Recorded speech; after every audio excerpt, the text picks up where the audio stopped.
Hello, St. Thomas Academy, and welcome to the Cadet Football Show. I'm your host, Mike Maxwell, and to my left is our head football coach, Travis Walch. Welcome back, Coach. Thank you. Good to get another week under our belt here and keep moving forward. So, congratulations! Another really nice win last Friday, 42-14 victory over Mahtomedi. A game that looked like it might be a track meet after the first couple of possessions. You each scored pretty easily, and it looked like it might be a typical Mahtomedi St. Thomas game. Yeah. Give us your thoughts on it. Well, it's interesting you say that right away because we scored in a very, it was a nice drive, right? We moved down the field and we knew there were some different formations that we thought we could get over on them. And certainly when you have some of the guys that we have in our offense, it was hitting in the right spot. So we felt like our plan going in was right. On the other side of it, when they scored first, we said, oh, they kind of moved us around on emotion, and we didn't fit it up the way that we expected to. So at least we were sitting there saying, that's very correctable. I can't speak for what they were saying in the way that we were attacking them. But we knew even when they scored the first time that that's something that we could correct. It gets a little bit harder when you go, that's exactly what we planned to do, and they still scored. So right. That's a little bit different. So I remember us after that first score going, all right, we can fix that one. They got us.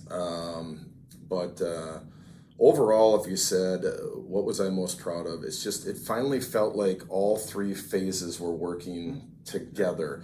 And I'm quite certain last week I said, I'm responsible for a lot of the special teams, and that I really felt like we were deficient there.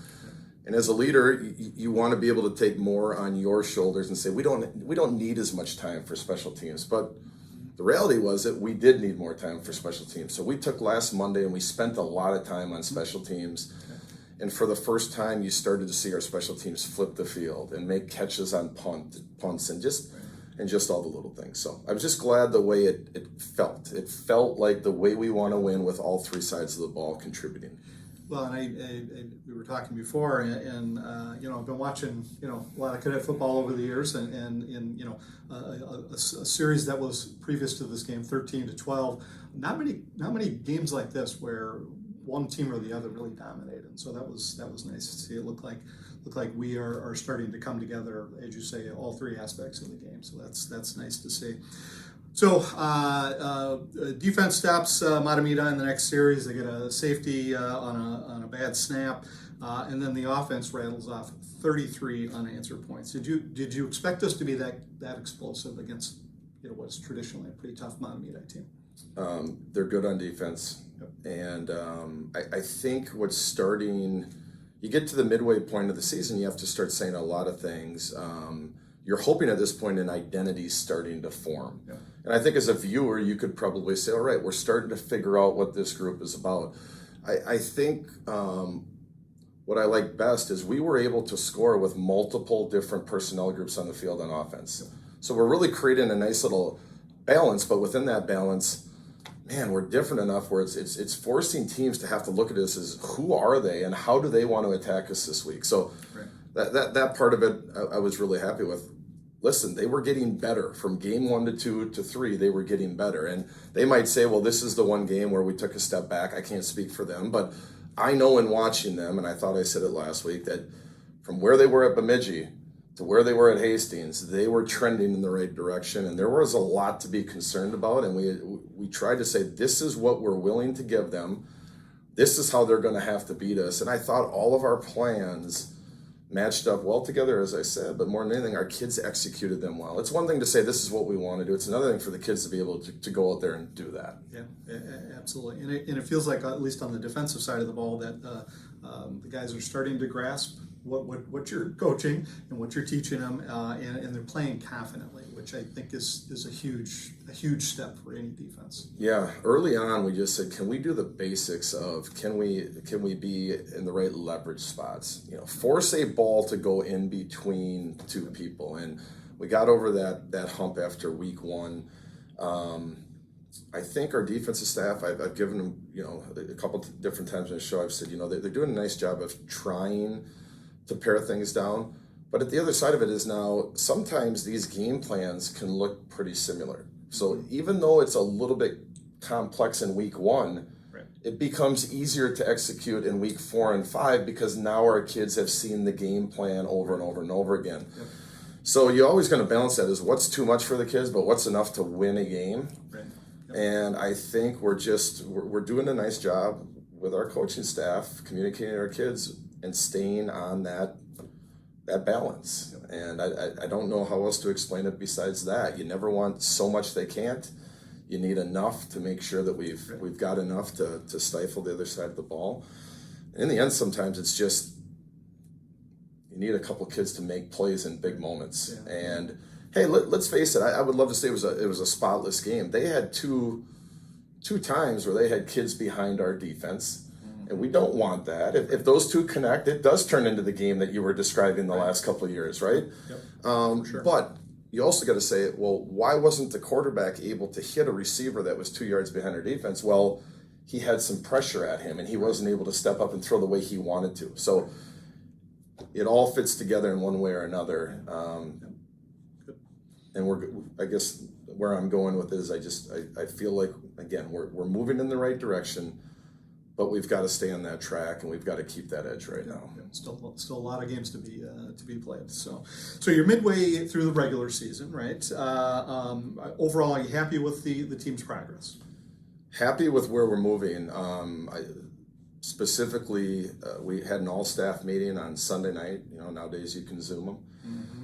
And I asked our staff last week to read an excerpt from a book called Outliers, and it's chapter 7 in Outliers for the people that have read Outliers, and it's about why planes crash. And the neat thing about it is as you read this is, and our point is we don't want a plane crash as a loss, right? Yep. How do we prevent those?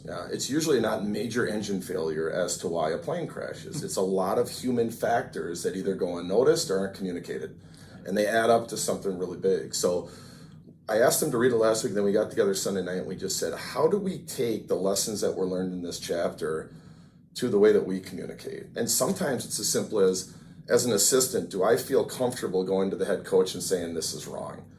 I tell our guys all the time, like, I want to know bad news right now. Like, you could tell me good news anytime. I need to know the bad stuff right now, or what we think could, morph into something bad. So this week after the game really became, all the way down to our middle school staff, a chance to reflect and say, how can we get better now moving forward? So when you talk about midway point, yes, I'm glad we're moving in the right direction, but really it's a great time to reset, reflect on what we've done, and start looking forward to what are the contingency plans we need now. Feel really good. Right now we have Max, Chase, and JD have all played in games at quarterback, have all been able to lead our offense in a scoring drive. We've built the contingency plan there. There's a couple other positions yet, though, that we need to build contingency plans for, and we're going to continue to ask kids to take on different roles. But at the midway point, we're healthy. We're at least by scores, it's looking like we're trending in the right spot, and we're starting to build out some depth. So happy with all those things. That's great. Any players, either side of the ball or both, that have really stood out to you as having, maybe they came into summer camp not getting it at all, and then have kind of turned the corner, and you're like, wow, okay, that kid's getting it. Yeah, that's a great question, and there's a lot of them.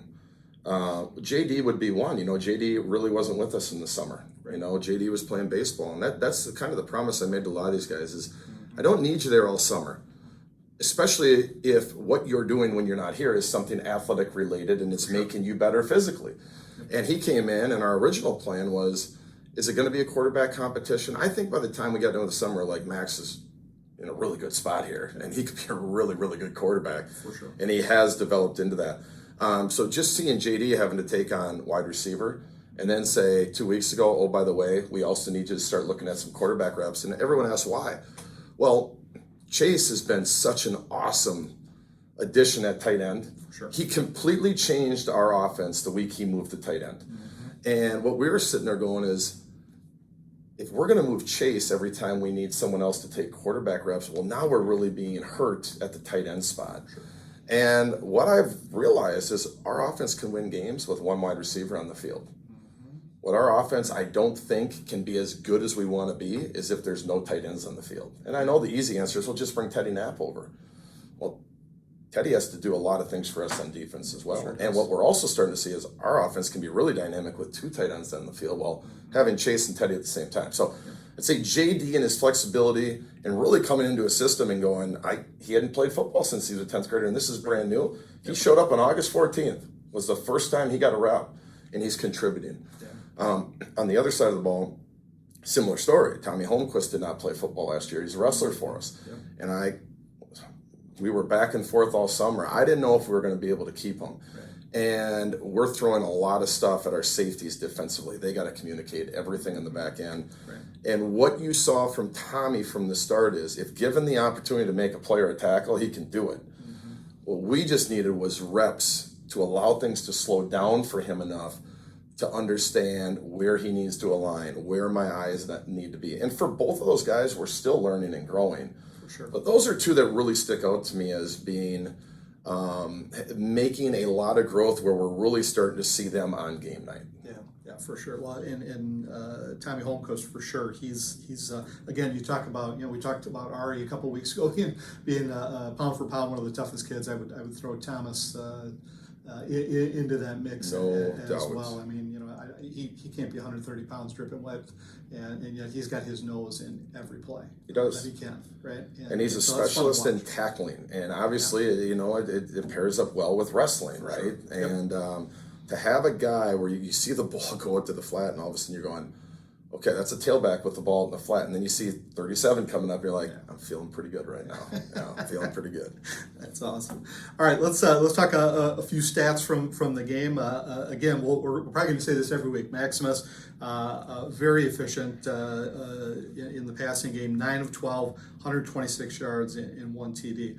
Do you like the mix of running and passing, or would you feel like you want to get a little bit more passing in the mix? Well, it depends. Sometimes you say, what do we want to do? And then sometimes you say, well, what do we have to do based on what they're presenting? So if teams are going to stay too high, more and more teams, there's really 2 ways to look at dealing with our run attack.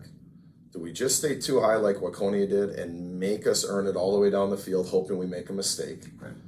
Or are you going to insert a guy up?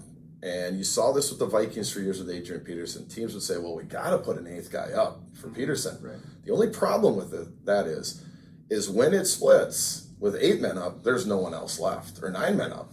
So you kind of got to balance that one out and say, well, make them earn it, or take the risk of Savion making one guy miss, and our receivers are doing an awesome job now getting to level 3 and getting bodies on, and now giving up the 60-yard play. So that's something that thankfully right now we don't have to worry about. We will this week because Armstrong's got a really good running back. Right. And how we balance that. How aggressive do we want to be compared to staying back? But so certainly I think part of how many passes do we want in a perfect world, in a perfect game? In my mind, I'm always around 12 to 15. I don't want to be at 6. I don't want to be at 29. Right. But also within that, you got to say it's got to skew 4 to 5 one way or the other passes just based on what they're allowing us to do. Yeah, for sure. Continuing on here, Luke Dobbs had a nice game, 5 catches, 79 yards, and a beautiful touchdown reception, which was fun to see. Those 2 are really starting to sync up, and I think that's we need that. They are. And with Luke, I brought him in 2 weeks ago and challenged him a little bit. And I said, listen, I know that you can make the spectacular catch. I mean, he makes catches he has range that very few do, and that's great. But what I challenged him to do was to say, can you do all the other things we need you to do at that level? Right. And he's had a week and a half in practice and in games in which he is really, really moving in the right direction right now. I'm really proud of him, and I think even he and his wide receiver mates are seeing, my gosh, if we can get our blocks downfield, they're essentially touchdown blocks on every play because we have Ari and Nico and Say that can make one guy miss. So just as a group, wide receiver group trending in the right direction. That's good to see. And of course, Savion, 18 carries, 189 yards, and an incredible 5 TDs. Mm-hmm. We talked about this before. His vision and his ability to cut when he needs to. He's a man amongst boys. Yeah. And he is such a joy to watch. Well, I'll take it to another level. I've coached, I don't know if it's 4 or 5 All-American running backs throughout my career at the college level. And if you said what separated those running backs from other good running backs you have, there is a knack of understanding when it's the last guy you need to make miss. Mm-hmm. It's the difference between the 30-yard run and the 45-yard touchdown. And it can take so much pressure off in offense, knowing I don't have to worry about the red zone where it gets really tight and constricted, right, because these guys, and I can tell you, it's a sense, but it's also a competitive thing to know I got one left. And when they know they have one left, these type of guys win. Yeah. And the difference between them and the other ones will get tackled at that point. He understands clearly when there's one left. Oh, yeah. I think he's almost like, I understand when there's 3 left right now is what it feels like. It sure looks like it when you watch him. You just watch the film and you just watch how he I would agree.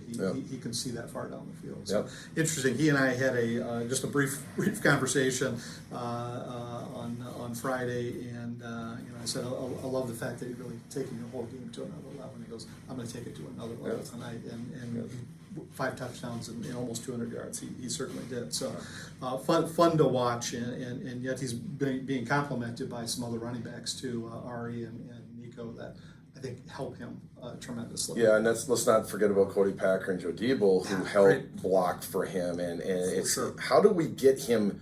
We all love to see him at the 20-yard line. But the important part is, can he get through level 1 clean? Because that creates a different Savion compared to him having to stop and cut in the backfield. Can we get him to level 1 clean? And that's what our fullback and our O-line is helping him do. For sure. And let's not forget, a lot of that's schemed up. A lot of it is formationally, we have to get to this stuff. And that's right. Coach Abbott, that's right. Coach Marks, that's Coach Lepshy. Yep. All big players in making sure that we're finding the available gaps. Got it. Yep. Well, it's not just one guy, right? It's exactly. It's a team effort and coaches alike. So let's talk about the MVPs. I'm going to take your lead from last week. Let's start with the Scout of the Week. Yeah, Berg Zelani, 10th grader, and we always ask our coaches who should be the Scout of the Week, and there's times where we'll get 2 or 3 names, and we have to narrow that down. Well, why? Why was he the Scout of the Week? Was it the most plays? I think I said that last year. Was it you had the toughest matchup this week? This week we had a couple offensive linemen come up and say, hey, Burke is really tough to go against. He's a 10th grader, and he's going to be a big part of our team next year, right. Maybe even by the end of this year. We'll have to see. But I remember Max and Robbie coming up at some point during the week and telling Coach Abbott that, man, Burke he's really developing, and he's really a tough matchup. So nice when the coaches see it, but even better sometimes when your teammates see it. Yeah, absolutely. How about Mr. Hustle or the Cadet Award? Cadet, so it's like, what type of player do you want in your program? How about a player that was, again, wasn't with us all summer? We bring him in, and he's been a quarterback. We move him to wideout, and then this week we say, oh, by the way, you got to start for us at quarterback. And he just takes it on. He's just got this really cool demeanor to him. There's not a whole lot that affects him. I can certainly see why he'd be a good baseball pitcher. It's just kind of like next pitch. Hey, forget about what happened in the past. And so J.D. Dobis ended up being our Cadet of the Week. Yeah, and just a great kid. Always got a great smile on his face, and I've never seen the kid got a frown. Positive. I love that about him. How about on offense? So Max Anderson is our offensive player of the week. Frankly, Max could have gotten it every week with where he's been. He's the leader of the O-line. He gets us all in the right spot. He's been dominant really from week 1 against all different levels of competition. Right. And, I had this talk with our kids yesterday about, I brought up last week or 2 weeks ago that we grade, right? We grade based on your flat percentage and then also production. Right. The interesting thing is, someone might grade it an 82, but he might be going against an all-state D tackle. Someone else might grade it at 81, but he's playing against their worst players. And Max has went up against some really good kids so far this year, all the way through our schedule. And he is it's constant movement. He keeps like I said, our offensive line on the same page. And we expect him to continue to get better. His pass blocking has been great. So to have him in the center of it all has been really, really good. That's good. It's good to give those guys on the front some love as well, No doubt. as well in this No situation. How about on defense? So really cool story. Michael Kolisek, who's gotten through 2 ACL injuries now, and it was interesting. He had come up to me after practice on Tuesday last week. I think he was kind of struggling with a couple things, and I said, the best way to go about this is certainly come to someone and ask. Like, Sure. We just want to clear our guys' minds, right? And clear minds make fast legs, right? Sometimes they're carrying stuff, and if we can just get rid of that stuff and have the proper channels of communication, it's great. So I said, hey, we talked a little bit. I sent him to Coach Polk, our defense coordinator, his position coach. And I think what he really wanted to know is, what am I doing well, and what are some things I can get better at? And I think Coach gave him 2 things that we thought he could get better at. He focused on those that week. He just played freer the other night. I don't know how to say it. His movement seemed better. We even identified something through him and Sam that was like, because of his injury, he's actually better on one side of the field than the other. So we made a little adjustment there, and man, he had one move on what we call a tiger, where he has to start up field and just sneak back inside. He had a clean rush to the quarterback. And so sometimes, I'd love to say it's all physical, but it's just not in this game. You got to have conversations. You got to let some emotions out every once in a while in a mode, and just kind of clear where you're at mentally to allow yourself to move forward. And I felt that's what Michael did last week. And just a really mature move on his part is, Coach, how can I get better? Yeah. I love that. Well, and that's probably a good life lesson as well. Absolutely. If you can clear your mind of some of the clutter, I think it helps you be better at whatever it is that you're doing. No doubt. Very, very interesting stuff. And then how about special teams? Declan Wilson, every week I watch some of the returners that we have to go against, and I'm like, geez, how do we scheme this guy up, Well, what's really nice, everyone's probably going, you haven't seen any good returners. It's because he's kicking it through the end zone. We don't get to see these returners. Right.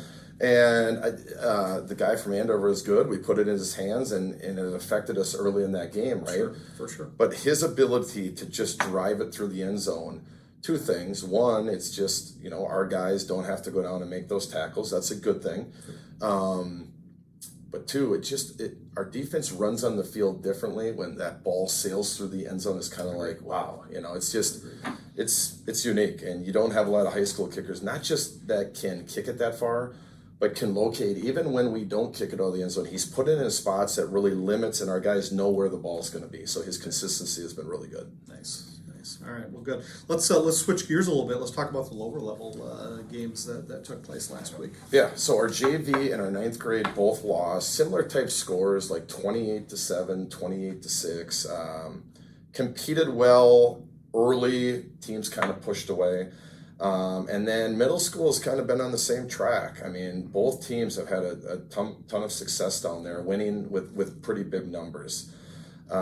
So I know this week we're going to be playing a couple of these games earlier in the week. We're, as a varsity, actually going to go up to the grass field and practice, so one of our middle school teams can get on the turf, which I think is important. For sure. And grass, as we get later into the year, is not a bad thing to get off the turf every once in a while. Now, don't get me wrong, I don't want to be on the grass when it's November 15th. Right. I want to be on the turf at that point. Yep. But we've got some really nice grass options, so to accommodate them and give them a really neat experience to be on the field is something that I think is important. So we'll do that this week. Yeah, that's awesome.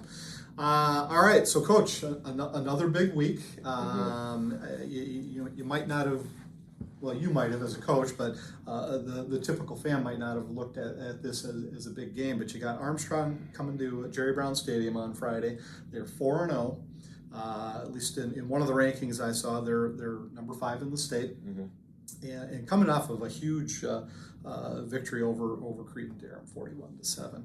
What can we expect from the Falcons? They're dynamic on offense. They have a kid that can run the ball. I think he had somewhere near 200 yards last game. And to put that in perspective against Cretin, Say had 180, 160, 170. So they got a guy that can run it. They got a big old line. They know who they want to be. Right. But they're also good enough to throw the ball, and they have some weapons there. So Offensively, I'd put them more towards Andover than anyone else we saw in terms of just the balance of being able to do a little bit of everything. Yep. Again, we got to clearly understand how we think they want to win the game and try to take that away. Right. On the other side of it, I talked about this last week. Defensively, we played 3-4 teams for the first 3 to 4 weeks, including our scrimmage. Then last week we played a 4-3 team, which is a 4-man front. Right. Which those are pretty much the normal ones that you're going to see. We got an anomaly this week. It's actually a 3-3 front. It's called a stack front. So it changes all of our blocking rules up front. Yeah. But when we talk about Max Anderson being in the middle and calling out a lot of these fronts and having, as I said, Coach Lepshy, Coach Abbott, Coach Marks, who are all O-line guys at heart, it's not just we've got to do all this stuff and it's new. It's how do we package it so it doesn't seem really, really bulky. Yep. And then what do we have to take away to make sure that the plan is tight enough for us to be able to execute it? So, and defensively, they have some speed. They've got some really kids that are going to be getting scholarships on defense. Right. It's the right matchup for the right time. Would I have loved to see it in 2 more weeks? Maybe. But we have to stay on edge. And the one thing you got to understand come playoff time is you can't have a good game and then a bad game, right? Yep. Nope. You're going to have to string them together for 5 weeks in a row. And what I really like about right now is you come off Cretan and you go to Mahtomedi. And you come off Mahtomedi and now you're going to Armstrong. And that is playoff football. And we're getting a little taste of that in season. Yep. And we need it. Yep. We really, really need it because we have a lot of areas yet to improve on. Yep. Well, and you can make a case that that's been what's maybe holding us back from winning that title is we just don't see the competition during the year. We've been able to get deep in the playoffs, but then we run into something that we just we're not prepared for. I think we've seen the competition. Have we seen it on back-to-back weeks or 3 and 4 week stretches? That's fair. I don't know. But whichever way we look, I'm really excited for this matchup. I think it's a little bit dangerous too. We've come off 2 really high emotional weeks, and we've got to be able to just get back within ourselves and prepare and focus on this week ahead.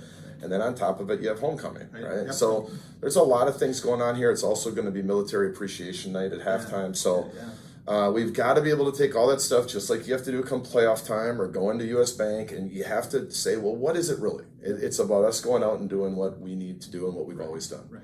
So you mentioned it already. It's homecoming. It's reunion week for our alumni. You mentioned military night, and there's just a lot going on with that. Does that add a lot of distractions? Well, I'll just answer yes. It adds distractions. What are you doing to mitigate that when you're practicing? That's why we have a schedule, right? That's why we do what we do. There's a lot of things going on here. We got homework. We got tests amping up and all that stuff.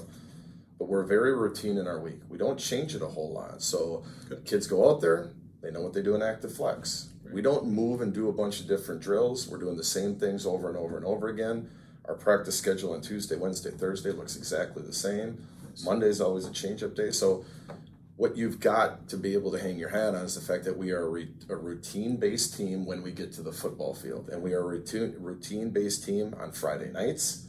We do it the same way every Friday night. And those are the things that need to carry you through the weeks where you have these other things going on the outside. Okay, good to know.